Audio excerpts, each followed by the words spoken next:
right, guys, we have an amazing question from you. What are your equity splits with partners and private money lenders? What does the structure look like?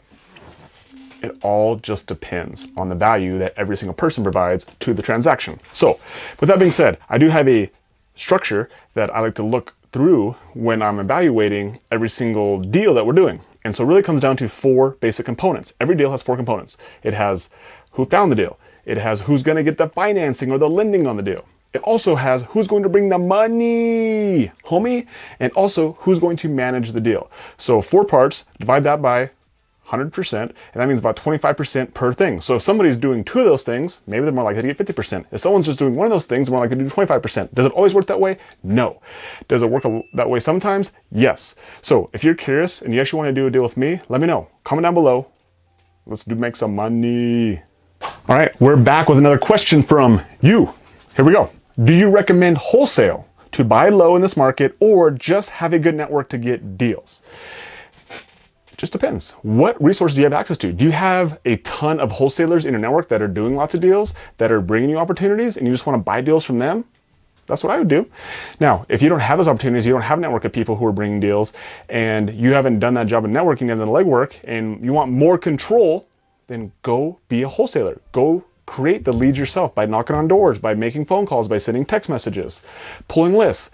The more control, if you are a control freak, then you need to be in control of your leads. If you're okay with JVing and depending on other people, then go do more of a JV model where you're relying on other wholesalers. So for me, I don't mind doing a little bit of JVing and depending on other wholesalers, but if you want more control, go create your wholesale business. All right, we have another question from you. Here we go. Don't really have capital for deals. That's okay. What is the best way to find private investors like you to buy deals? Not too interested in wholesale. Reach out to me, homie. That's all you got to do, right? Any sort of buyer, it's funny because people who are looking to raise money, they're like, oh, I'm afraid to ask for money. Go talk to people who have money. Go talk to people who are buyers and say, hey, tell me about you. Tell me what you're interested in buying. So here's the thing that you're missing is that you're thinking about only through your own small, narrow scope of lens. Go talk to me and ask me, what are my goals? And then you know what, understand my goals. And if you want to fit into my goals, then bring deals that fit into my goals. And that works with any sort of buyer. So go to people who have money, who have goals, and see what their goals are and figure out how to provide value to them. And guess what? Now, all of a sudden, we're partners because you understand my goals. You're making all my dreams come true, homie. All right, we got another question from you. Here we go. How old were you when you got into real estate investing? So when I bought my first property, it was in 2019. And so I was 30 years old. But my education started in 2015 when I read the book Rich Dad, Poor Dad. It changed the way I thought about business and it changed the way I thought about income. And I was like, man, if I really want to get rich, I realized that I can't work for money. I gotta have my money work for me. And so the easiest and simplest path to do that is real estate. And so I started learning about real estate from 2015 to 2019, educated myself, learned, and it took me 4 freaking years before I bought my first deal. So when I bought my first deal, I was 30 years old. Do I recommend that for you? No. So if you want to fast forward that process instead of taking 4 months to get your first deal, shit. So scratch all that if you can and come back to here. So instead of you taking 4 years to get your first deal like I did, big dummy, do it in 4 months. Reach out to someone who's smart, someone who knows what they're doing. Reach out to me. Let's go. Okay, Logan, the top 3 tips, advice for someone getting started in real estate investing. So let's name 3 of them. The very first one you can do is get freaking educated. That's the number 1 step in anything you do, get educated. There's so much free information on the internet. YouTube University, it's free. You don't have to go to college for this. Okay, you don't have to pay an expensive ass mentorship for this. Go to YouTube University, start Googling real estate investing, find a couple of people who you really connect with, people who are putting out lots of content, adding tons of value, and go get down on all the free stuff. That's the first piece. Education. The second piece, you need some freaking experience. So the next thing you need to do is actually get into the game. And so you might not have deals yourself. You might not have money yourself. You might not have capital. You might not have lending capabilities. So how do you get into a deal? How do you get experience if you don't have any of those things? You go work for somebody else. You go leverage somebody else's business and you say, hey, I'll work for you. And a lot of times you can get paid money to work in their business. Or if you have to, just work for freaking free. But that's how you actually gain experience. Okay, so now we have education, we have experience, and the last thing we need some excess cash, homie. And so the only way to get into real estate is you need money, regardless of what people say. But here's the caveat. It doesn't have to be your money. So there's 2 paths to do this. You can go raise money once you have a track record, once you have experience, once you've shown that not only can you take care of people's money, but you guys should make a return on that money. And then guess what? People will give you money. So you get excess cash from other people. Or you can just make a lot of money and then dump that excess money into real estate. But either way, there's three things that you absolutely need when you get into real estate. It's education, it's experience, and it's excess cash, homie. Hey, if you have more questions, drop them down below. Let's go. Okay, we got another question here. When will we be in a recession? We're already in a recession. Shh, don't tell everybody else, but we are. Any advice on what we could do during this economic climate? Okay, so the first advice I'm gonna give you is probably the answer you wanna hear, but always you need to invest in yourself, because under any situation, you are the greatest asset. It's your skill set, it's your mindset, it's your belief in yourself that will get you under any climate, whether it's a recession, whether it's a boom, it doesn't matter. People make the majority of their money, and real investors make the majority of their money in recessions. So for you, start working on yourself, go get educated, go get yourself a network, go get around people. That's actually the number one advice that I would give you. Secondly, just understand that when everyone is running away, there's a reason for that. The smart people are going in there and they're running towards the fire, they're running into it. And so you have to figure out what is your strategy when running into it. It's just not running in blind and saying, I'm gonna go do something, but get a strategy, find people who know what they're doing. And that's the best advice I can give you is number one, educate yourself and go network with people who are in the game, people who have been through recessions before. Go learn from wiser people than you. So if you have more questions like this, let me know, drop down below. Let's go. Okay, another question from you, here we go. How would you recommend getting into real estate investing today? If I were to do it all over again, the number one thing I would do, I would actually do two things, okay? So I'm giving you a bonus. You ask for one, I give you two.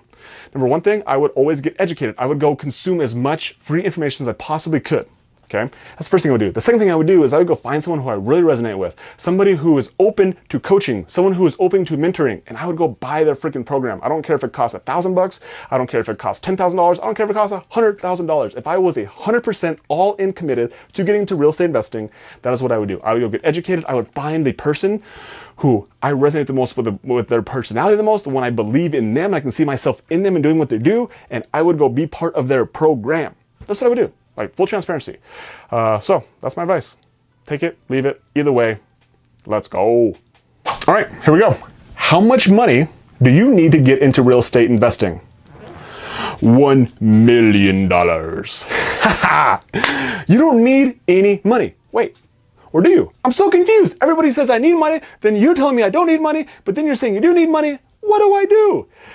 Oh, take a deep breath. Understand that money is just one piece of the deal, okay? So let me understand this. There's four pieces of every single deal. We have the person who finds the deal. We have lending on the deal. Then we have the money on the deal, and we have the management of the deal. So how much money do you need to get into real estate? You actually don't need any money yourself. You could be someone who finds the deal. You can be someone who get the lending. You can be someone who manages the deal. And you can go find somebody else who has the money. So how much money do you need to get into the game of real estate? You don't need any money. Do you have money? Does it make it easier? Well, you could fill this piece in, or you could fill in these other pieces. So it really just depends. But how much money do you get in real estate? I've bought deals with zero money. I've bought deals with hundreds of thousands of dollars. So it really just depends. But either way, you need to get educated, you need experience, and you need some excess cash, whether it's yours or somebody you know. Let's go. All right, another question from you. Here we go. What motivates you? You motivate me. I get so freaking excited by helping people, by changing people's lives. I get so emotionally invested into seeing other people grow their income, grow their belief in themselves, grow their bodies, grow their spirituality, grow their relationship with their family, their kids, most importantly with themselves and their confidence. I love seeing somebody who has limited confidence, but all of a sudden they change their beliefs and they start to get some confidence, they start to get some traction. All of a sudden they have to pop their chest up high. They put a smile on their face, look into people's eyes, and they're like, I got this, right? That's what motivates me. It really is serving. That's what is giving to other people. And so that's what motivates me with my family, with the people who I am currently in communication with, the people out there who are currently strangers, who eventually will be partners, will be friends, we'll be connected together. Like that's what motivates me, is truly being of service and giving value, because that's when I get the most excited, is when I am helping other people. And ironically enough, it all comes back to me in the end. So that's what motivates me. You do. Thank you. Appreciate you. Grateful for you. All right, another question from you. What is your diet like? Great question. My diet is really simple. I eat food and I track that food. I look at food more like numbers. And so most people think of food as, oh, I need to eat paleo, or I need to eat carnivore, or I'm not eating carbs, or I'm gonna fast. Everything to me is just numbers. So I look at a piece of chicken and all I see is 20 grams of protein, 1 gram of fat, and 0 carbs. That's what I look at as a chicken. And so every single food is just broken down into a number. And those numbers are very simple. It's fats, carbs, and proteins. And from those three numbers, they equate to a calorie number. And so I just track my calories. That's all I currently do. I'm in that season of my life right now. I also go through a cut where I'll take, if I'm currently eating 2,500 calories, maybe I'll drop that to 2,300 calories, and then I'll drop it to 2,100 calories, and I'll drop it to 1,900 calories. Oh, I'll eat less food to lose weight. That's my goal. Right now, my goal is not to lose weight. My goal is actually to get strong and get big and put some muscle on. So I'm actually trying to eat more calories. So what does my diet currently look like? I track my calories, and depending if I'm gaining weight, I want to eat more calories. If I'm trying to lose weight, I eat less calories. That's my diet. Appreciate you. If you have more questions, drop them down below. Let's go.